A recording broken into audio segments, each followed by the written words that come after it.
Dramatic confrontation in a Cleveland courtroom. Michelle Knight coming face to face with the man who held her captive for more than a decade, letting him know she is taking her life back. ABC's Alex Perez is in Cleveland with all of those details. Everyone was riveted to that courtroom, Alex.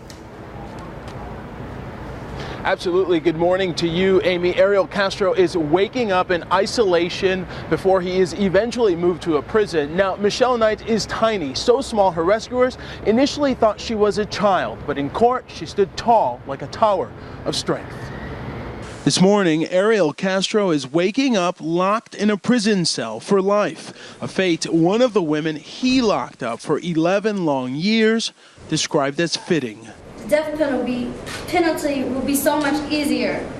You don't deserve that. You deserve to spend life in prison. I can forgive you, but I'll never forget. In court Thursday, Michelle Knight bravely confronted the man who tormented her, never looking at Castro, but describing to him the misery she survived. Days never got shorter. Days turns into nights. Nights turns into days. Years turn into eternity. Nobody should ever have to go through what I went through, or anybody else, not even a worstest enemy. Knight also talked about the friendships she, Amanda Berry, and Gina De Jesus forged to stay hopeful. Gina was my teammate. She never let me fall. I never let her fall. She nursed me back to health when I was dying from his abuse. My friendship with her is the only thing that was good out of this situation. We said we will someday make it out alive, and we did. Even as she shed tears, her strength before her captor never wavered. Writing this statement gave me the strength to be a stronger woman and know that there's more good than evil.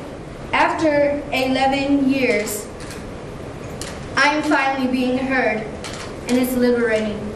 Berry and De Jesus, the other women Castro held captive, were not in court, but their family members were.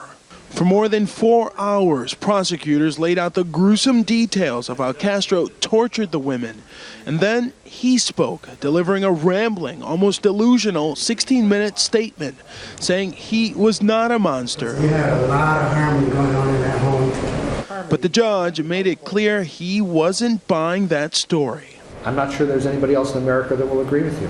And handed down Castro's sentence, life in prison without parole, plus 1,000 years. The women and their family members also talked a lot about their future. They say they want to go to college. They say they want to travel the world. They say they won't let this whole ordeal stop them from living.